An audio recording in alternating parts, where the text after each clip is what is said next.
Hello my friend, in this video I will discuss with you very important topic, that is Cauchy-Riemann equation in the complex functions. Okay, it's very important for the GATE and university point of view. So first of all I want to give my introduction. My name is Gurveer Singh, BTech in Mechanical Engineering, GATE 2021 qualified, intern in semi foundation. Okay, let's start our discussion. तो इसमें क्या है, मैं आपके साथ discuss करूंगा कि Cauchy Riemann equation क्या है। सबसे पहले तो मैं बताता हूँ आपको कॉम्प्लेक्स फंक्शन के बारे में। ठीक है, कॉम्प्लेक्स फंक्शन, अभी तक हम क्या पढ़ते थे, रियल फंक्शन के बारे में पढ़ते थे। ठीक है, फंक्शन होता था एक्स वाई की टर्म में लिखा होता है, जैसे मान लो कोई फंक्शन है मल्टी वेरिएबल 2x² वाई। ठीक है, तो इतना लिखा होता था। अब क्या होगा, अब आपको ऐसा फंक्शन मिलेगा f equals to 2x² y plus iota x y, ऐसा फंक्शन मिलेगा आयोटा जिसमें दिया गया। तो वो क्या है, कॉम्प्लेक्स फंक्शन है हमारा। क्या है, कॉम्प्लेक्स फंक्शन है हमारा। ठीक है, तो इसको मैं रिमूव करता हूँ, उसके बाद फिर आपको समझाता हूँ।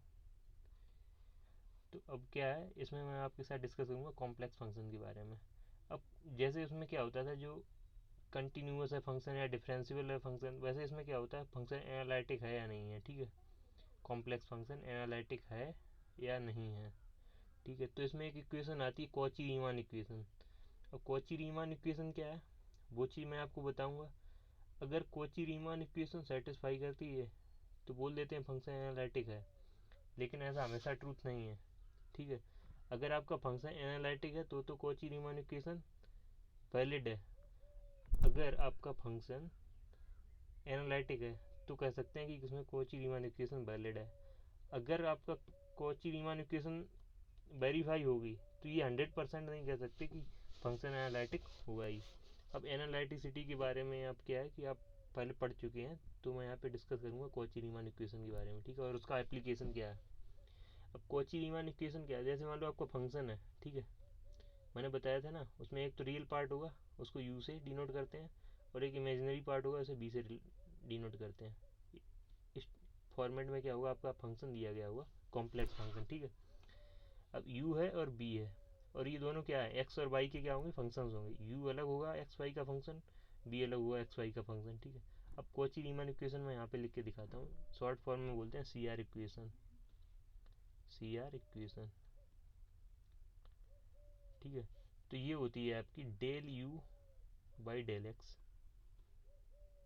मैंने बताया ना, del u by del x क्या है, partial differentiation of u with respect to x equals to del v by del y। ये क्या है, partial differentiation of b with respect to Y.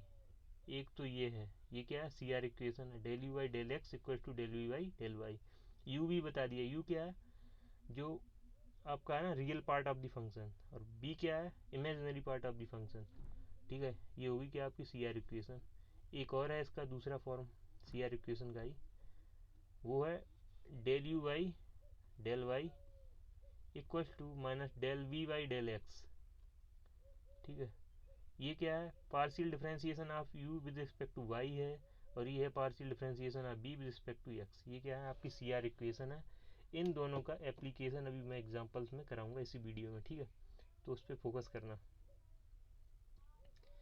मैंने बताया ना, अब देखिए इसमें क्वेश्चन क्या दिया गया, ये इसका एप्लीकेशन है कॉची रीमान इक्वेशन का। इसमें पूछा गया है कि एफ ऑफ जेड दिया गया आपको जेड क्यू। अब ये पूछा गया इज इट एनालिटिक और नॉट। अब एनालिटिक है फंक्शन, इसके लिए क्या करेंगे, सबसे पहले तो जेड को एक्स वाई के टर्म में यू बी के फॉर्मेट में लिखो। अब जेड इक्वल्स टू हम जानते हैं क्या होता है, एक्स प्लस आयोटा वाई। ये तो हम जानते ही हैं, एक्स प्लस आयोटा वाई। अब एक्स प्लस आयोटा वाई का मैंने क्या किया, होल क्यूब किया। अब एक्स प्लस आयोटा वाई का क्यूब करने के लिए क्या है, पहले तो उसका स्क्वायर करो। एक्स प्लस आयोटा वाई का स्क्वायर किया गया, यहाँ पे शो किया गया है, तो कितना आ जाएगा, x square minus y square plus 2 iota x y. Square करेंगे, फिर उसके बाद क्यूब करने के लिए क्या है, इसमें एक्स प्लस आयोटा वाई का क्या कर देंगे, मल्टीप्लाई कर देंगे। अब मैंने मल्टीप्लाई किया तो हमारा ये आ गया, देखिए मैं जूम करके दिखाता हूँ आपको, ये आ गया x q minus 3x y square. ये क्या है, रियल पार्ट है फंक्शन का, और ये क्या आया, हमारा इमेजिनरी पार्ट आया फंक्शन का। तो रियल पार्ट को बोलते हैं u और इसको बोलते हैं b। अब u और b आ गए हमारे, तब यू एक्स इसको यू एक्स को डिनोट कर रहा है, ये कर रहा है del u by del x को, बी वाई कर रहा है del v by del y को, मतलब बाई का वो लगा दिया ना सबस्क्रिप्ट, तो इसका हो गया del v by del y. मतलब क्या है कि बाई के रिस्पेक्ट में पार्शियल डिफ्रेंशिएट किया गया बी को। अब पार्शियल डिफ्रेंशिएशन हम पहले वीडियो में सिखा चुके हैं। अगर मान लो एक्स के रिस्पेक्ट में बोला पार्शियल डिफ्रेंशिएट करने के लिए, तो बाई क्या हो जाएगा, कांस्टेंट हो जाएगा। अगर बाई के रिस्पेक्ट में पार्शियल डिफ्रेंशिएट करने को बोल रहा है तो एक्स क्या हो जाएगा, कांस्टेंट हो जाएगा। और जैसे डिफ्रेंशिएशन करते हैं वैसे ही डिफ्रेंशिएशन होगा, ठीक है। तो इसमें क्या है कि आपकी सी आर इक्वेशन क्या है, वैलिड हो जा रही है। मतलब आपकी जो सी आर इक्वेशन है वो सेटिस्फाई कर रहा है इनको। Del u by del x equals to आ गया del v by del y के, del u by del y equals to आ गया minus del v by del x के। ये चीज़ देखो यहाँ पे दी गई है। अब ये इक्वल आ गया तो इसमें लिखा so C R equation are satisfied and also the partial derivatives are continuous at all points. जो भी पार्शियल डेरिवेटिव्स निकाले हैं, u x u y B x B y जो भी निकाले हैं वो सब क्या है, कंटिन्यूअस हैं एट ऑल पॉइंट्स। तो इसका मतलब क्या है कि जो जेड क्यू है, जो जेड क्यू है वो एनालिटिक है एवरीवेयर। क्या है, जेड क्यू है एनालिटिक है। अब आता है हमारा दूसरा एग्जाम्पल। अब दूसरे एग्जाम्पल में मैंने बताया, डब्ल्यू इक्वल टू लॉग जेड। अब जेड तो पता है क्या, एक्स प्लस आयोटा वाई है, ठीक है। अब लॉग जेड को हम कैसे शो करते हैं, ये वाला देखो फार्मूला आपको पता होगा लॉग जेड को, ये, ठीक है। इस टाइप से मैंने शो किया और मेरा फंक्शन आ गया। ये आ गया इसका यू पार्ट और ये आ गया क्या, इसका बी पार्ट। यू पार्ट क्या रियल पार्ट है, बी क्या है इमेजनरी पार्ट है। यू रियल पार्ट आया और बी इमेजनरी पार्ट आया। अब del u by del x कर सकते हैं, del u by del y कर सकते हैं, del del v by del x कर सकते हैं, del v by del y किया। अब ये सब करने के बाद मैंने देखा कि यहाँ पे जो भी है ना, क्या नाम, ये सब सी आर इक्वेशन को सेटिस्फाई कर रहे हैं। लेकिन जो इनके पार्शियल डेरिवेटिव्स हैं, del v by del x del u by del y, ये सब क्या है, जो पार्शियल डेरिवेटिव्स हैं वो कंटिन्यूअस नहीं है। कौन से पॉइंट पे, एक्सेप्ट 0,0 पे। अगर 0,0 यहाँ पे रखेंगे तो क्या हो जाएगा, इन्फिनिटी हो जाएगा। और ये क्या है, डिटरमाइंड नहीं है। मीन्स इसका मीनिंग हुआ ये कंटिन्यूअस नहीं है 0,0 पे। अगर सब कंटिन्यूअस नहीं है, अगर ये कंटिन्यूअस नहीं है, ये सब जितने भी डेरिवेटिव्स आए हैं वो कंटिन्यूअस नहीं है, तो इसका मीनिंग है कि उस पॉइंट पे फंक्शन हमारा एनालिटिक नहीं है। क्या है, उस पॉइंट पे फंक्शन एनालिटिक नहीं है। अब क्या है, अब इसमें पूछा गया हमारा इसका डिफ्रेंसिएशन फाइंड आउट करो, ठीक है। अब इसका डिफ्रेंसिएशन अगर कोई पूछे ना, डी डब्ल्यू बाई डी जेड, तो इसका फार्मूला ये होता है, ये भी याद रख लो। अगर कॉम्प्लेक्स फंक्शन का अगर कोई पूछे कि डिफ्रेंसिएशन फाइंड आउट करो, तो इसका होता है फार्मूला। अगर मान लो कोई आपको फंक्शन दिया गया डब्ल्यू, ये क्या है, कॉम्प्लेक्स है, ठीक है, ये कॉम्प्लेक्स फंक्शन है, यू प्लस आयोटा बी की फॉर्म में लिखा है। तो इसका कोई पूछे कि डी डब्ल्यू, ठीक है, बाई डी जेड क्या होगा।